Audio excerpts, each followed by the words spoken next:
Assalamualaikum warahmatullahi wabarakatuh. A'udzu billahi minasyaitonir rajim. Bismillahirrahmanirrahim. Alhamdulillahi rabbil alamin. Allahumma shalli wa sallim ala sayyidina Muhammad wa ala ali sayyidina Muhammad. Qala Rasulullah sallallahu alaihi wasallam, Naddarallahu mra'an sami'a minna hadithan fa'afidhahu hatta yuballighahu ghairahu. Semoga Allah subhanahu wa ta'ala menjadikan wajah orang-orang yang mendengarkan hadis, menghafalkannya, lalu menyampaikannya kepada orang lain. Allah jadikan wajahnya berseri-seri baik di dunia maupun di akhirat, karena menerima banyak nikmat dari Allah subhanahu wa ta'ala. Allahumma amin. Amma ba'du. Pemirsa sekalian, marilah kita sama-sama melanjutkan belajar membaca kitab hadis Jami'us Shaghir karangan Imam Suyuti dengan sedikit kutipan penjelasan dari kitab Faidul Qadir karangan Imam Al-Munawi. Hari ini kita mulai dari hadis nomor 26.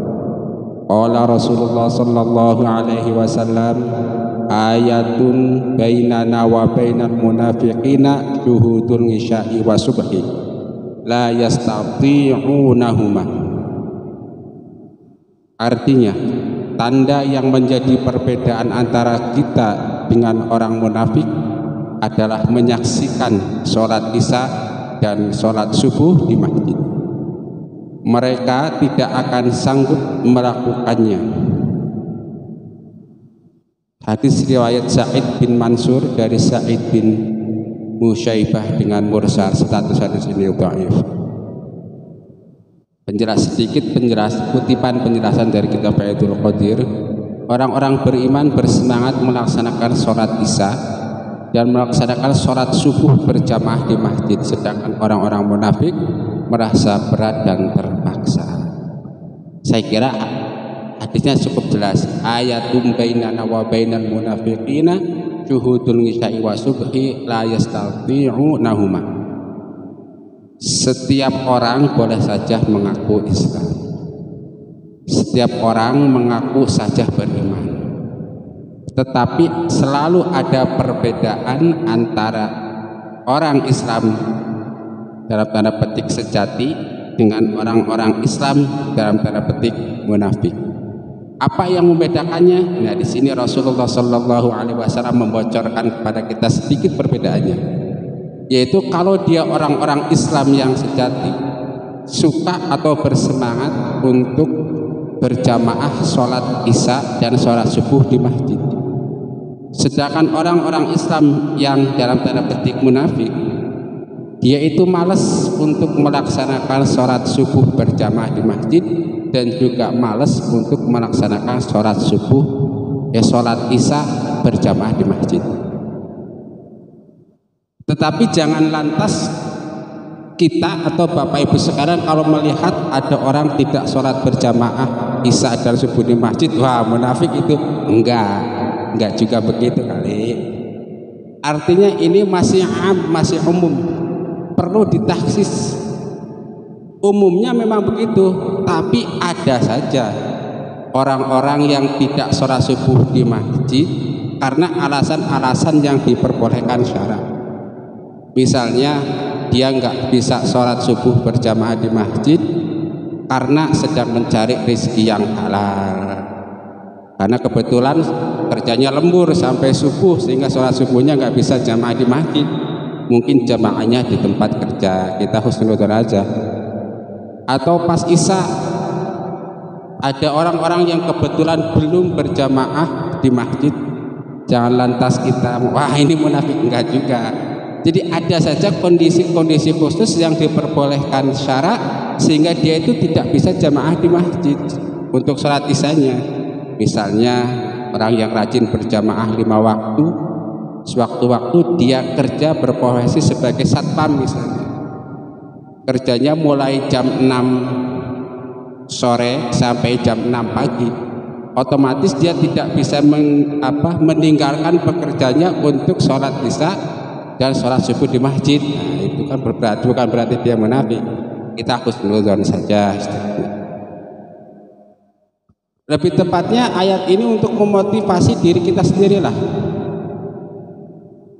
Kalau masuk waktu isya terdengar azan di masjid, motivasi diri kita untuk segera berangkat ke masjid.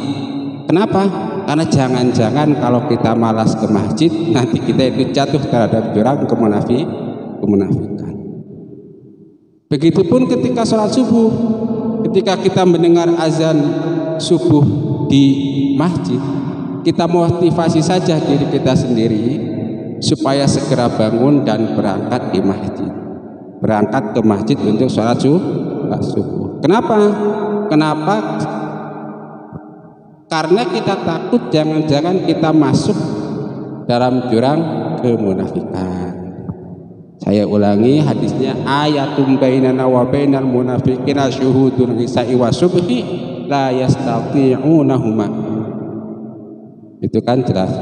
Karena begini, di zaman Rasulullah sallallahu alaihi wasallam itu orang-orang munafik hidup bersama dengan orang muslim, nggak ada bedanya. Orang Islam sejati sholat, orang Islam yang dalam tanda petik munafik juga sholat, nggak ada bedanya. Orang Islam sejati berzakat, orang Islam yang dalam tanda petik munafik juga berzakat, nggak ada bedanya dari pakaian, dari perilaku apa. Karena apa? Oh iya, karena kemunafikan itu adanya di dalam hati, sehingga tidak ada seorang pun yang tahu hakikatnya kecuali yang dibocorkan oleh nas-nas baik Al-Quran, hadis maupun qaulul ulama. Nah, salah satu yang dibocorkan ini, kalau ada orang betulan malas berjamaah sholat isya atau sholat subuh di masjid, itu tanda-tandanya. Walaupun begitu, itu hanya tanda saja yang perlu ditaksis istilahnya. Kita lanjutkan, saya kira sudah cukup jelas ya. Lanjutkan. Hadis nomor 27. Ayatani huma Qur'anun wa huma yashfa'ani wa huma mimma yuhibbuhumallahu al-ayatani fi akhiril suratil Baqarah. Artinya dua ayat di mana keduanya adalah Al-Qur'an, kedua ayat tersebut adalah akan memberi syafaat. Kedua ayat tersebut juga dicintai oleh Allah Subhanahu wa taala. Apa ayat itu? Yaitu dua ayat terakhir surat Al-Baqarah. Jadi hadis ini menjelaskan kepada kita salah satu keistimewaan atau keutamaan dua ayat surat Al-Baqarah, di antaranya satu, kedua ayat tersebut merupakan Al-Quran, kedua ayat tersebut yashfiani. Di sini ya, coba lihat, yashfiani atau yashfa'ani. Yashfa'ani bisa menyembuhkan. Coba saya lihat ini menyembuhkan atau memberi syafaat. Salah satu keistimewaan dua ayat terakhir surat Al-Baqarah adalah menyembuhkan. Oh, ini menyembuhkan, jadi bisa dijadikan media obat atau dijadikan media ruqyah, minimal begitu dua ayat terakhir ini. Dan yang ketiga keistimewaannya adalah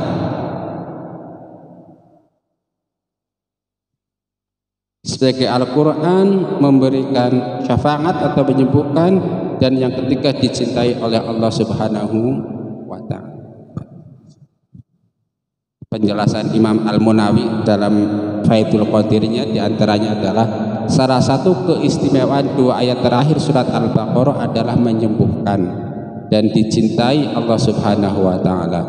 Kedua ayat tersebut jika dibaca dengan ikhlas, sungguh-sungguh dan penuh keyakinan, maka bisa menyembuhkan atau meringankan penyakit jasmani dan rohani seorang mukmin.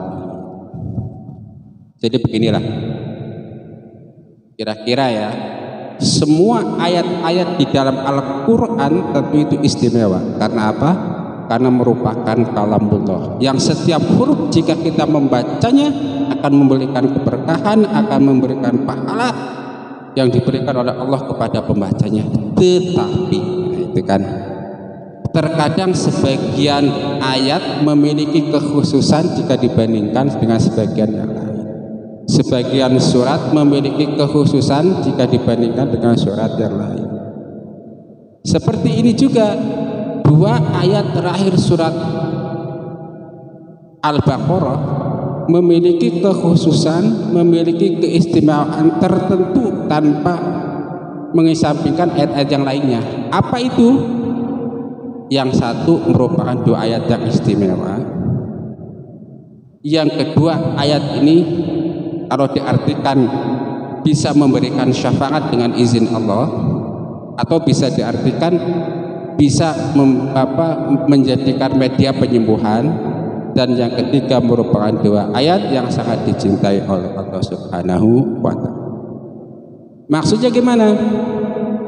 Maksudnya misalnya nih, ada seseorang yang sakit lahir maupun batin, bisa menggunakan kedua ayat ini sebagai media untuk ikhtiar mohon kepada Allah Subhanahu wa ta'ala. Misalnya baca ayatnya amanar rasul dan seterusnya, setelah itu berdoa kepada Allah minta disembuhkan baik penyakit lahir maupun penyakit batin. Atau misalnya kalau berarti syafaat, punya hajat apapun keinginannya, apapun cita-citanya, baik hal-hal yang sifatnya dunia maupun ukhrawi, baca saja kedua ayat surat Al-Baqarah ini. Setelah membacanya kemudian mohon kepada Allah apa yang menjadi tujuan kita membacanya, sebagai doa pembuka lah istilahnya, sebelum permintaan inti yang kita inginkan kepada Allah. Yang ketiga, keistimewaan dua ayat dari surat Al-Baqarah ini itu merupakan dua ayat yang sangat dicintai oleh Allah Subhanahu wa ta'ala. Istinya begini, kalau Allah saja cinta terhadap kedua ayat ini, kita ini gimana? Kita pun harus cinta kepada dua ayat terakhir surat Al-Baqarah ini. Bagaimana cara cinta? Ya memperbanyak membaca surat kedua ayat ini. Gimana? Nah biasanya kalau kita itu biasa membaca di momen-momen ba'da sholat, kadang kita baca. Kenapa? Karena kita cinta. Pada acara-acara doa bersama kita baca. Kenapa? Karena kita cinta. Nah kalau saya yang biasa yang ingin membiasakan, ya kenapa ingin? Ya karena belum terbiasa. Terkadang saja pengen membiasakan membaca dua ayat terakhir surat Al-Baqarah ini setelah sholat isya. Kenapa? Karena ada satu dalil yang mengatakan barang siapa yang membaca dua ayat terakhir surat Al-Baqarah ini setelah sholat isya, setelah bilailatin dalam satu malam, tapi biasa dipahami setelah waktu sholat isya, maka kafatahu, maka kedua ayat tersebut akan mencukupi kita pembacanya. Maksudnya apa mencukupi? Seandainya misalnya setelah sholat isya kita itu membaca dua ayat terakhir surat Al-Baqarah, kemudian kita tertidur misalnya, nah insya Allah dua ayat tersebut bisa mewakili ibadah-ibadah malam yang seharusnya kita lakukan tetapi tidak bisa kita lakukan. Mencukupilah gitu, mencukupi dari kebaikan, mencukupi untuk menolak keburukan juga insya Allah bisa. Jadi dengan katanya begini, kalau Anda pengen punya pahala ibadah sepanjang malam sampai subuh, maka cobalah baca dua ayat terakhir surat Al-Baqarah setelah sholat isya. Jelaskan ya, satu. Yang kedua misalnya, kalau Anda kepingin dilindungi oleh Allah Subhanahu wa ta'ala dari segala macam bahaya di waktu malam sampai subuh, salah satu cara adalah coba bacalah dua ayat terakhir dari surat Al-Baqarah ini, kita baca, kemudian kita mohon perlindungan kepada Allah Subhanahu wa ta'ala. Saya ulangi lagi hadisnya ya, hadis nomor 27, ayatani huma Qur'anun wa huma yashfa'ani wa huma mimma yuhibbuhumallahu al ayatani fi akhiril suratil Baqarah. Status hadis ini dhaif. Kita lanjutkan, sudah jelas ya. Ayat hadis nomor 28. Qala Rasulullah sallallahu alaihi wasallam, i'til ma'rufa wajtanibil munkar wanzur ma yujibu udunaka ayyaqula lakal qaumu idza kumta min indihim fa'tihi wanzur alladzi takrahu ayyaqula lakal qauma idza kumta min indihim fastanibhu. Artinya, kerjakanlah kebaikan dan tinggalkanlah kemungkaran. Lihatlah atau pikirkanlah perkataan kaum yang diucapkan ketika kamu tidak bersama mereka, yang membuatmu senang, maka kerjakanlah. Lihatlah perkataan kaum yang diucapkan ketika kamu tidak bersama mereka, yang membuat kamu tidak senang, maka jauhilah. Hadis riwayat Bukhari dalam Al-Adab, Ibnu Sa'id Baghawi dalam Mu'jamnya, Baru di dalam Al-Ma'arifah, dan Baihaqi dalam Syu'abul Iman dari Harmalah bin Aus, dan ia tidak mempunyai selain hadis ini. Status hadis ini hasan. Coba kita lihat penjelasan Imam Al-Munawi dari kitab Baitul Qadirnya, cuplikannya tentu saja. Jika di belakang kita orang lain membicarakan kebaikan kita, maka kerjakanlah kebaikan tersebut. Jika di belakang kita orang lain membicarakan keburukan kita, maka jauhilah keburukan tersebut. Maksudnya di sini kira-kira begini. Kita itu diperintahkan mengerjakan kebaikan, oke? Dan kita juga diperintahkan untuk meninggalkan kemungkaran, oke? Baik, mungkar. Lalu salah satu kebaikan itu apa? Nah, salah satu kebaikan adalah tentang diri kita nih. Ketika orang-orang membicarakan sesuatu tentang kita tanpa kita ketahui, membicarakan kebaikan kita tanpa kita ketahui, maka kerjakanlah kebaikan tersebut. Contohnya begini, orang lain tanpa kita ketahui itu orang lain ngobrol dengan yang lain, membicarakan kebaikan kita. Misalnya, alhamdulillah tuh saya punya tetangga rajin sholat berjamaah, rajin sedekah misalnya, rajin mengaji, rajin menolong sesama. Nah itu, ketika kebaikan kita diomongkan, disebut-sebut oleh orang lain tanpa kita ketahui, maka dengan kata lain, orang lain tersebut dengan jujur menyebutkan kebaikan-kebaikan kita.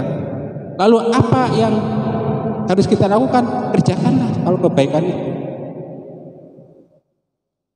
Beda cerita kalau orang lain mengapa membicarakan atau ngomongin kebaikan kita di depan kita. Wah, kamu mah hebat nih, rajin sedekah misalnya. Kamu mah hebat ini, suka menolong orang lain. Nah, kalau hal-hal yang kayak gitu bukan yang dimaksud sama di sini. Karena kenapa? Karena bisa jadi atau kemungkinan besarnya orang tersebut memuji kita itu dalam rangka menjilat misalnya, dalam rangka mengharapkan sesuatu dari kita, bukan kejujuran lah istilahnya. Jadi kan begitu. Jadi kalau orang lain membicarakan kita di belakang kita itu lebih jujur. Tapi kalau orang lain membicarakan kebaikan kita di depan kita, kemungkinan jujurnya sedikit. Bahkan pujian-pujian orang lain kepada kita di depan kita itu kemungkinan besar malah akan membuat kita ria, ujub dan lain-lain, sehingga membahayakan diri kita. Jelas ya? Jelas ya? Jadi salah satu cara untuk mengetahui kebaikan mana yang seharusnya kita lakukan, yaitu adalah kebaikan yang diomongkan oleh orang lain tentang diri kita tanpa kita ketahui. Nah, sekarang kita lanjut. Di sini kita juga dianjurkan untuk meninggalkan perbuatan yang mungkar, yang gak baik. Lalu apa contoh perbuatan mungkar yang harus kita tinggalkan? Salah satunya adalah keburukan-keburukan kita yang dibicarakan orang lain di belakang kita. Misalnya tanpa kita ketahui Ini misalnya nih, tanpa kita ketahui orang lain itu membicarakan kita, wah si anu mah hirup teh asa nyorangan wae, tara ka masjid, tara sedekah. Oh enggak, sari apa namanya, contohnya nanti contoh yang kurang tepat lah jaya kayak itu. Wah si anu kamari naon misalnya nyokot lauk batur misalnya begitulah. Wah si anu mah kemarin ngambil ikan orang lain di balong. Nah ketika kita tahu bahwa ternyata perbuatan kita itu buruk yang jelas tuh, tinggalkan, jangan diulangi lagi. Atau keburukan yang samar, misalnya seperti sesuatu yang sudah menjadi barang kurang baik tapi sudah menjadi adat di masyarakat kita, misalnya yang jelas ya kayak merokok misalnya, itu kan jelas makruh. Ketika orang lain membicarakan di belakang kita, wah saya merokoknya sudah ini kayak sepur misalnya, terus tanpa putus, tinggalkan. Jadi jelaskan ya. Atau keburukan yang lain lah, intinya begitu. Oke, saya ringkas begini. Kita diperintahkan menjalankan kebaikan, oke? Kebaikan itu sangat banyak, oke? Nah, salah satu kebaikan yang banyak itu adalah kebaikan yang dibicarakan orang lain tanpa kita ketahui. Yang kedua, kita itu diperintahkan untuk meninggalkan keburukan, oke? Keburukan itu sangat banyak, oke? Nah, salah satu keburukan yang harus kita tinggalkan adalah keburukan diri kita yang dibicarakan orang lain di belakang kita. Kenapa di belakang kita? Oh iya, karena kalau orang lain membicarakan tentang kita tanpa kita ketahui, biasanya itu lebih jujur lah, itu enggak dibuat-buat. Nah, saya kira lumayan jelas lah, kita lanjutkan. Hadis nomor 29. I'ti harsaka anna syi'ta wa at'imha idza ta'imta waqsuha idza tasaita wa la tuqabbihil wajha wa la tawrib. Hadis nomor 29, artinya garaplah ladangmu bagaimana kamu mau, atau setubuhilah istrimu sesukamu, berilah dia makan apabila kamu makan, berilah dia pakaian apabila kamu berpakaian, janganlah mencela wajahnya dan jangan pula memukulnya. Kita lihat penjelasan dari Syarah Ar-Munawi. Setubilah farji, kubur, kemaluan istrimu sesukamu, bisa kapan saja, di mana saja dan bagaimana saja.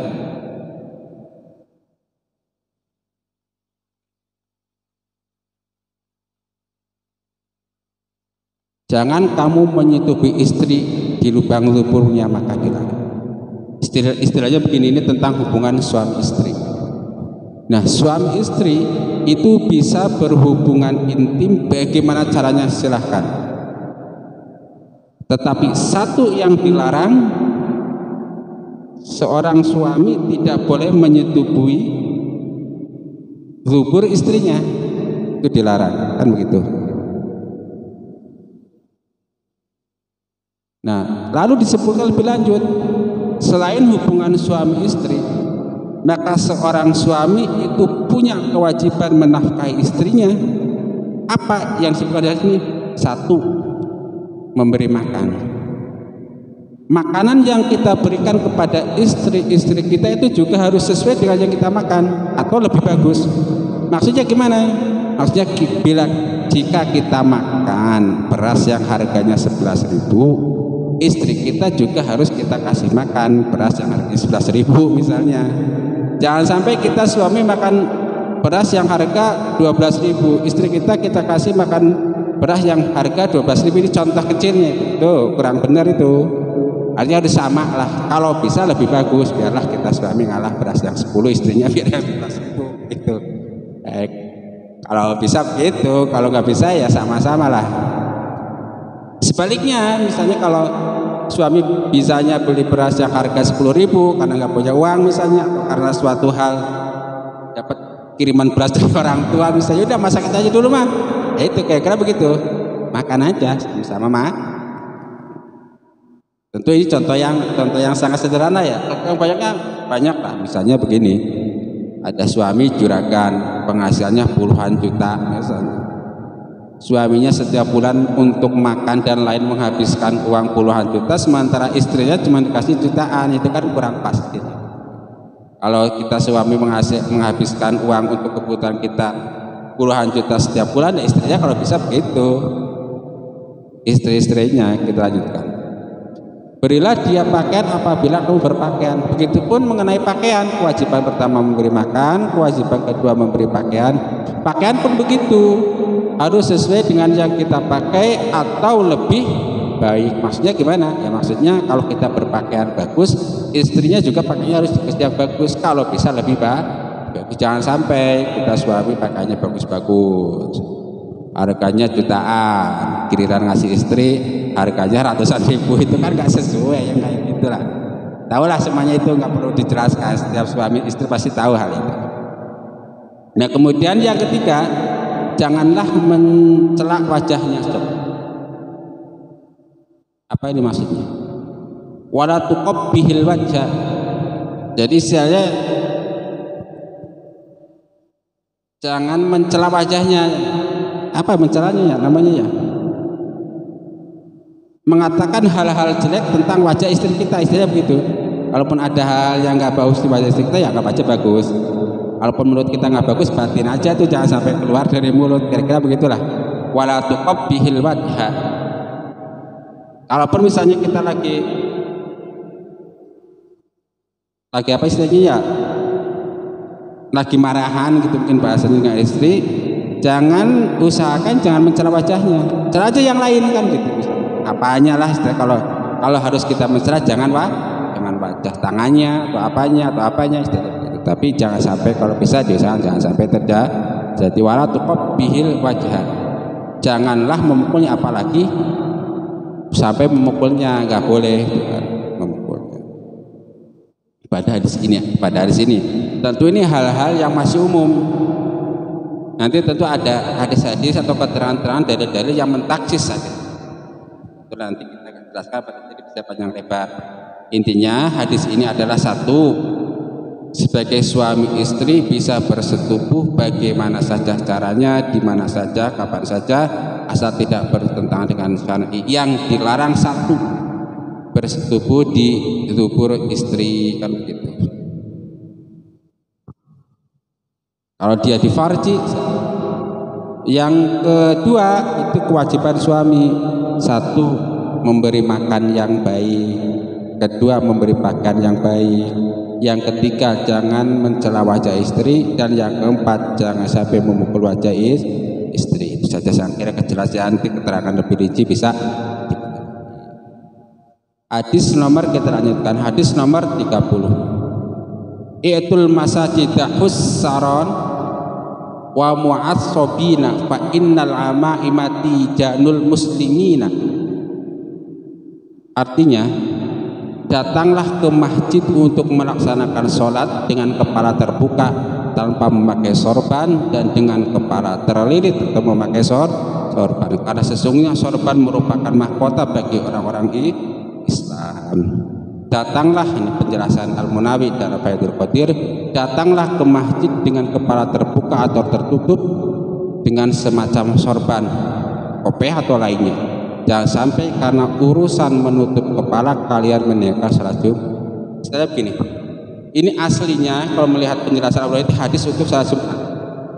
Jadi kalau kita mau salat Jumat khususnya, itu kalau bisa kita memakai sorban. Baik sorban ditaruh di kepala, baik dikerudungkan maupun dililitkan atau ditaruh di pundak. Sebaiknya memakai sorban. Kenapa? Karena satu sunnah Rasul, dan yang kedua sorban itu bagaikan mahkota bagi orang-orang Islam.